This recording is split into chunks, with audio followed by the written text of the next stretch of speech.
Hey, I'm Tom. That back there's Mike. And when you really think about it, Ray Traylor is the wrestler of our generation. These days, a lot of folks criticize young people for switching jobs regularly because the job market sucks. Ray Traylor was the role model that set the trend. He couldn't stay doing the same thing for more than a year at a time. He was flip flop, flip flop, flip flop. One day he's a cop, the next day he's a guy that pretends to be a bodyguard. The next he's a bike. It's a lot. There's a lot going on. There's a lot going on with Ray Traylor in WCW. And that's why I feel I need to do this. This video is a brief history of the Boss, the Guardian Angel, Big Bubba Rogers, just Big Bubba, Ray Traylor in WCW. Of course, the big man got his first push in the Crockett territory in the late 80s. He was Big Bubba Rogers with the Midnight Express. He was discovered after Tully Blanchard gave him the slingshot suplex, and Dusty's like, oh my God, this guy rules.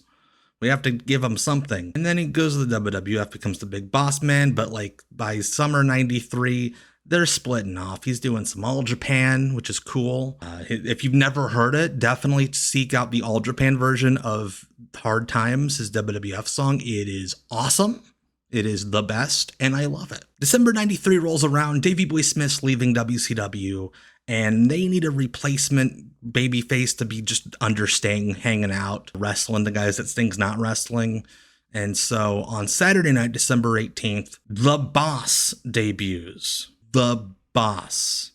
Man, he's big. That's actually a line that Tony Schiavone said on commentary. Like, I think he just put a patch over the breast pocket, but otherwise, that's just his Hasbro figure. And wouldn't you know, Jerry McDevitt, WWF lawyer, immediately calls up Turner like, hey dude, you can't do that. Ray Traylor buys a darker shirt.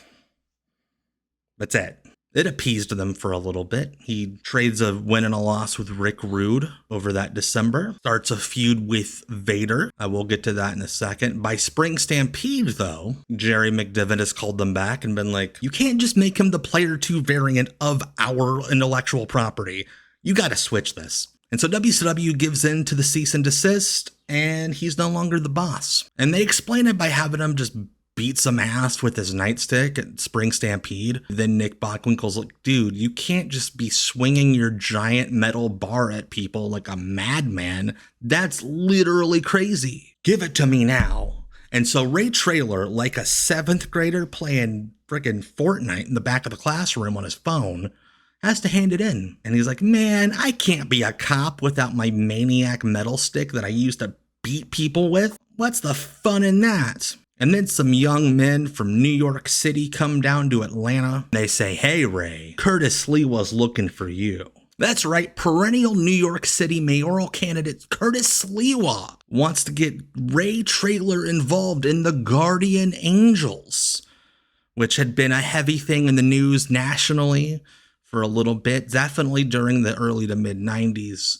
WCW wanted to be topical. Curtis Sliwa wanted to be on television. They run a series of vignettes where Ray Traylor is trained to be a street vigilante with his pretty little red beret and his white shirt looking all handsome. Before you know it, he is officially inducted into the Guardian Angels as the Guardian Angel. Do you think the other Guardian Angels were like pissed off that they couldn't be the Guardian Angel? Shouldn't Curtis Sliwa be the Guardian Angel since he is the Guardian Angel? But as I got to before, 94 is dominated by this great feud between Vader and the Guardian Angel / the Boss / whoever. The best big man in both major companies in the early 90s come together. They have these series of matches that are just awesome. Stampede, they had a great match. There's a match on Worldwide that summer where Vader does this. What the hell?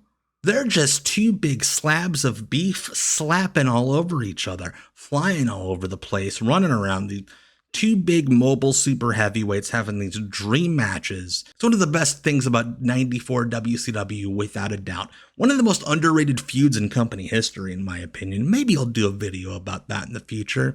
Who's to say? And then Sting gets involved in the whole thing because they put up the #1 contendership for Hulk Hogan's world title at Fall Brawl 94. I have a triangle match. And Sting and the Guardian Angel are kind of getting tension between them. They're getting real tense. Vader ends up winning the #1 contendership because Hulk Hogan ain't gonna wrestle a babyface brother. And then for the rest of 94, Sting and Guardian Angel have this like sexual tension. Will they, won't they? Like they're friends and they're teaming, but it's also like somebody's gonna turn heel here. And then January 1995, Clash of the Champions, Las Vegas, Nevada, Caesar's Palace.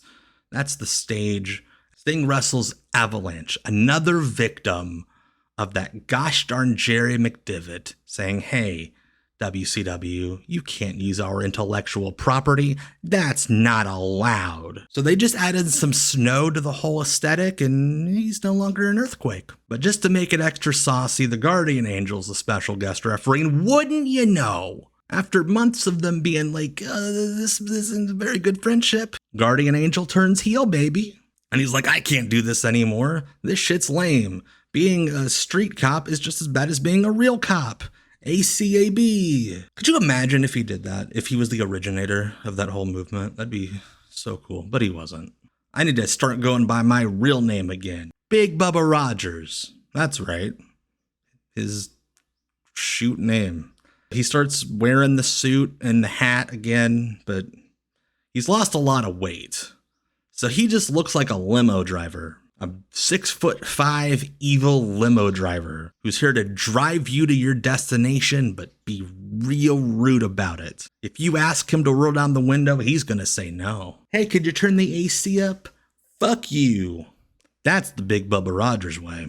And Bubba kind of becomes adjacent to this group, the Three Faces of Fear. It's Kevin Sullivan, Avalanche, and the Butcher, aka Big Booty Brother Brutus Beefcake. But he's like not an official Three Faces of Fear member because then there would be Four Faces of Fear and they didn't think that sounded as cool. And so most of the spring you got Sting and Macho Man Randy Savage teaming up against Avalanche and Big Bubba Rogers. Another underrated series of matches. You got the big men who can move around. You got the two heroic baby faces who are big and strong enough to bump them around. It's a real good time. And Bubba actually gets a win over Sting at Uncensored, you know, that WCW show where everyone wrestles with their balls hanging out. But Sting gets his win back at Slamboree, locks him in Scorpion Deathlock, makes him squeal all good and horny. So the rest of 1995, Big Bubba kind of gets wrapped up in like a double feud situation. On one hand, he's wrestling Hacksaw Jim Duggan a lot. Jim Duggan was having this identity crisis where he learns that his ancestors were the tape fist champions of Ireland. And so he starts like throwing around a roll of tape all crazy like. You know, him and Bubba have approximately 9,000 matches. But as well, Big Bubba has a feud with Dave Sullivan. Because you see, Dave has a pet rabbit named Ralph, and he brings it to the ring, as all grapplers should do. I think all wrestlers should bring their pets to the ring. I think wrestling would be a lot better if we had like dogs and cats, maybe some fish at ringside. Wrestling was better when that was the case. Imagine the Puppy Bowl, but like wrestling. But Big Bubba has a problem with this. Big Bubba has an allergy to rabbits. Anytime Big Bubba gets near a rabbit, he starts sneezing and scratching. And instead of WCW Commissioner Nick Bockwinkel being like, hey man, you can't bring that rabbit to ringside because it's unsafe. And we have wrestlers that might have actual medical episodes if they get brought out. He just ignores it, lets it happen. Big Bubba has these like sneezing and scratching fits all the time. And all the little kids are like, haha, you might die. And he's like, shut up, little kids. So he just kind of weaves back and forth between being allergic to a rabbit and getting punched in the face by an Irish ancestor's great-grandson, like we all do. And there's this weird point where VK Wall Street, who had just jumped back from the WWF and became a rich fella again, him and Bubba start like helping each other win matches against Jim Duggan, because VK Wall Street also has a weird never-ending feud with Duggan. It's all over the dirt sheets at the time that they're going to be a team called the Certified Public Assassins. Apparently, lost in translation of this Big Bubba gimmick. He's no longer a bodyguard. He just kind of looks like a guy going to work. They're like, what if he was an accountant? You know, VK Wall Street wasn't working for the IRS anymore, but we can just assume, right? It's all in the subtext of WCW. But they never really, I think they teamed like a couple of times on TV. They never use the name. They're never a full-time team. They mostly just interfere in each other's matches and go like, hey man, thank you. They're never really actually together. And so they just kind of stumble and bumble like within each other's orbits. That spring, Big Bubba makes a huge life change. He has found his leathers and he needs to embrace the road. Big Bubba joins the Dungeon of Doom, who are no longer a cartoony gang of miscreants and monsters in a cave. No, they're a street gang now. But not like a street gang that's like tied together in any sort of way. Like you got Big Bubba, who's a biker. You got Kevin Sullivan, who's like being like a hippie. You got Ming and Barbarian, who are just this tough tongue. And you got a freaking leprechaun hanging around. Conan's from the barrio. It's all over the damn place. Jimmy Hart's running around screaming, ah, hey baby, hey baby. Don't ask me to do Jimmy Hart ever again. I hate doing it. It's horrible. My personal theory is Bubba thought that his ass looked really good in the leathers, and that's why he needed to make the life change, not so much the bikes. My counter argument to that is, with all due respect to Ray Traylor, a wrestling legend, he's kind of like me. I'm a bigger fella like him. I don't have an ass. All of my clothing looks weird because it's like just straight down. No ass. He's the same way. He's a big fella, but he has no ass. And so the leather's just kind of hung off of him. And he mostly just like does tag matches with Conan, which is strange as hell. That's just a natural thing that happens. You know, the dudes from the barrio in Mexico are always hanging out with bikers from Georgia. And then at the end of 96, Bubba's like, you know, there's a cooler group I can hang out with, and they'll still let me wear my leathers. I'm talking about the NWO, baby. Hall and Nash and Hogan are like, listen, you were in the WWF, we were in the WWF. Let's do this together. He feuds with Conan for a little bit. They have some like chain matches or death matches or whatever, strap matches. But otherwise, Bubba's just a guy that gets beat up by Sting and Lex Luger a lot. His NWO run included that famous match where he chokes Jerry Lynn with the bicycle and Dusty screams about it. Oh, he's got a bicycle. I'm not going to do it. It's like an old internet meme. And I'm here for the new internet memes, baby. I know all about the great meme reset. So suck on that, kids. That was horrible wording. I shouldn't have said that. Please edit that out, Tom. Please, Tom, edit that out. Bubba ends up getting hurt at the beginning in 97 after the Conan feud. Fall of 97, he comes back and he's like, listen guys, I have something to admit to you. Remember when I said that Big Bubba Rogers was my real name? I lied. My real, honest, 100% I'm shooting bang bang name is Ray Traylor. Don't make me give up my leathers. I need my leathers. He still wears his leathers, but now he's Ray Traylor, WCW vigilante against the New World Order. He bonds with the Steiners because they're being managed by Ted DiBiase, who was also in the NWO, but he left because him and Eric Bischoff's roles were kind of redundant. Can't really be the $1 Million Man when that guy that's running the thing is working for Ted Turner and using all his money. What are you doing there? And over like the winter of 97, 98, he just becomes the third Steiner brother. You know, Scott, Rick, and Ray. They have a lot of 6-man tag matches against various combinations of the NWO, aimlessly pretty much. And then Super Brawl comes. Scott turns on Rick. And for some reason, Ray Traylor gets way more offended about it than Rick does. And so Scott beats him a couple times because Scott's a big, strong muscle boy and Ray is not. And then Ray runs into the Goldberg train on a Nitro a little bit after that, gets run over.